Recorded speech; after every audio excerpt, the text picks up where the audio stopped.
Nung bago ka lumipat sa SB 11 plus 2, wala ka sa Malita. Ngayon, Sen, nasa Malita ka na.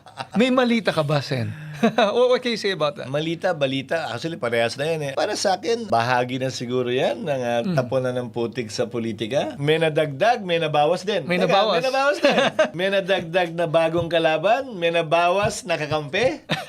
Ang katotohanan, hindi nakabase sa kung sino ang kakampi mo o sino ang kalaban mo. Yun yung totoo. Kakampi man o kalaban, hindi ba?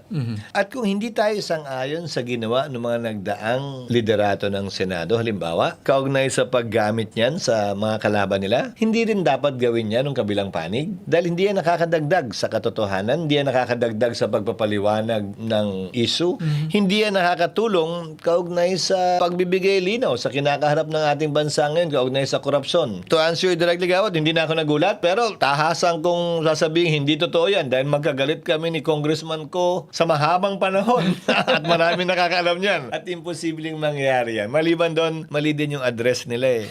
Hindi ko na i-correct address para sabihin tama yung address ko, pero mali din yung address nila. Napanood nyo ba yung senator, yung actual mismo nung press ko ni Mike Defensor? Yung Hindi nagsalita yung mismong yung isa sa mga 18 ex-marine nung sinabi yung pangalan niya. Hindi kasi Sa mga post-post na lang. yung algorithm ko nga wala na sa ganyan eh. Kaya payapa ang buhay ko eh.